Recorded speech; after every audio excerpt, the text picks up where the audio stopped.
I want to welcome you to the December 24th episode of Laid Back History's Washington County Historical Society Advent Calendar. Let's see what we're going to talk about today.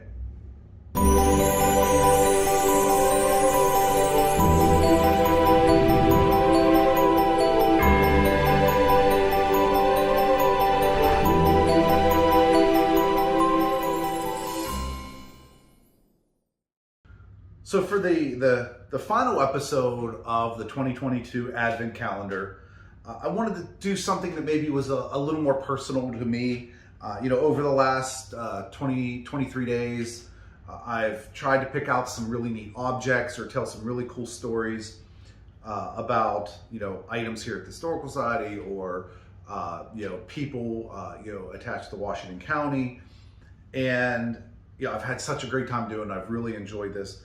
I thought I'd end with something a little more personal to me, though, that, when you look at it, might not mean all that much to you guys, but to me, it means a lot.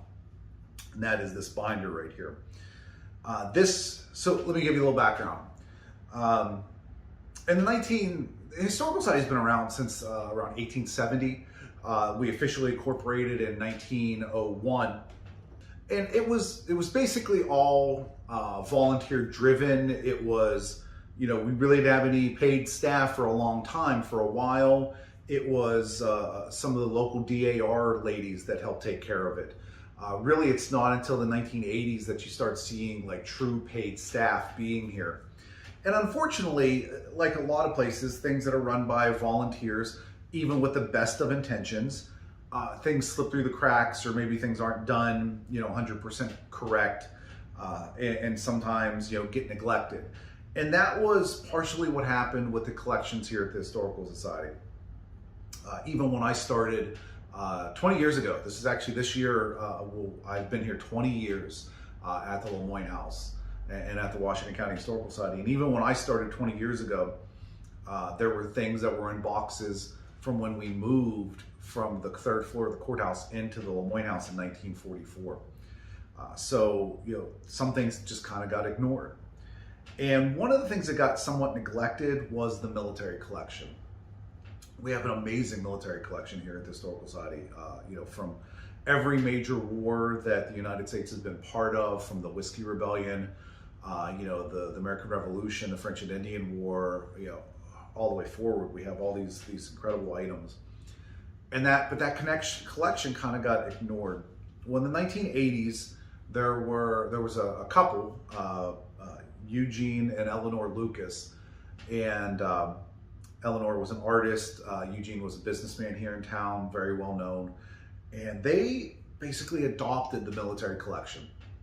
And so they spent a good part of the 80s, 90s, and early 2000s almost single-handedly caring for this collection, cataloging it, putting it on display. They're the ones that created our Military Heritage Museum, the two rooms that are on the second floor of the Lemoyne House, and really made it one of our premier collections. And so this was their binder. This binder here was what they put together over the time as they started doing their cataloging. They started going through and actually inventorying all the military collection. Starting with just using a very simple numbering system, M1, and working their way all the way at one point, M362 was the last that they did. Now that doesn't include the clothing, the textile collection that they had too. And so they had all the collection, they gave it numbers, they gave descriptions. They even at one point had it appraised just so they would have an idea. Their handwritten notes are in here, when they would figure something out, when they would find a letter that went along with the collection, with a certain collection, they would put it in here. But, a lot of it is just them taking their own notes and trying to figure out what, this collection is. And this is a wonderful book that they put together that is, our Bible, even still when it comes to the military collection. Well, Mr. Lucas had seen other people, other curators, here at the Historical Society, and they came and they went, and no one stuck around all that long. And so when I started, I think there was a little apprehension. How long would I be here? I was newly out of college. What do I know? Do I even really know what I'm doing? And so he had taken such ownership over the collection that he was unwilling to let it go at that moment.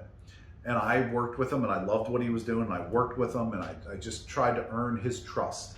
I really wanted to earn his trust. I just respected the hell out of him, and I wanted him to respect me, and I wanted him to trust me. And it took 5 years, 4 or 5 years. And I remember one day, Mr. Lucas came into the Historical Society, and he had this binder. See, he'd take this binder home with him. This binder went home with him. Mr. Lucas comes into the Historical Society, and he has the binder under his arm. And I thought he was coming in to just do some work in the collection. And I came down the steps, and he walks over, and he goes, "I brought you something." And I said, "What's that?" And he took this binder out from underneath his arm, and he handed it to me, and he said, "It's yours now." And I said, "Oh, the binder?" He goes, "Nope, the collection, it's yours." He goes, "I know you're gonna take care of it." And he wasn't a very emotional man, at least that I got to see him. I'm sure his family saw, of course, a different side. But, at that moment, like, that was like my crowning achievement, that this man trusted me enough to care for the collection that he saved. And even to this day, I mean, I kind of tear up a little bit about it. I get a little choked up about it, because that meant so much to me, that he trusted me, and I knew that his trust and his respect gave me confidence that I could do it, that I could actually take care of this place. And 15 years later, 20 years after I started, I'm still here, and I understand where he's at. I understand at that point now where he was at, because this collection means so much to me. This museum, this Historical Society means so much to me. I can't imagine not being here. I definitely don't stay here for the money. I stay here because I think this collection means something. I think this collection means something to the county. It means something to its people. It means something to Southwestern Pennsylvania, and I think it means something to this country. And to me, it's just incredibly important. And I don't know how I would feel somebody else coming in, and it would take me time to trust them with this collection. I lovingly call it my collection. It's not. It's the county's collection. It's the people's collections. I lovingly call it mine, though. But I'll never forget that day. I'll never forget that day. That was a day for me that was a highlight of my career at the Historical Society. I've done a lot of things here. I've been here for a long time, and lucky enough to have the support to do a lot of things. And the day we open up our new building across the road, it's going to be the culmination of really 8 years of work to get that building, fundraising, planning, building. It's going to be a huge day, but I'm not sure that even that will mean as much to me as the day Mr. Lucas came in and gave me this binder. He was an amazing man. Him and his wife, they were both incredible people. And I know a lot of people still miss them to this day. So there you go. A little bit of a little more personal side of the collection here at the Historical Society from me. Just a simple green binder.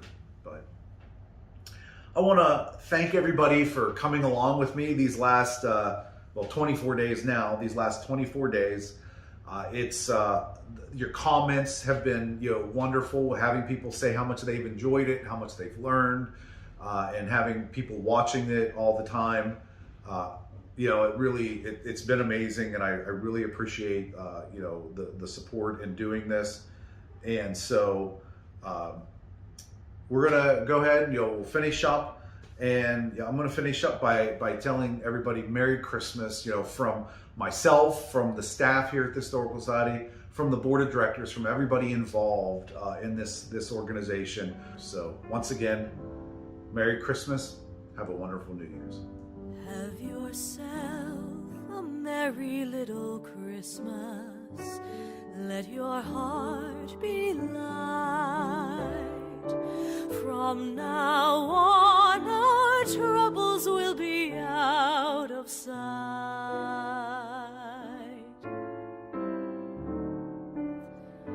Have yourself a merry little Christmas. Make the Yuletide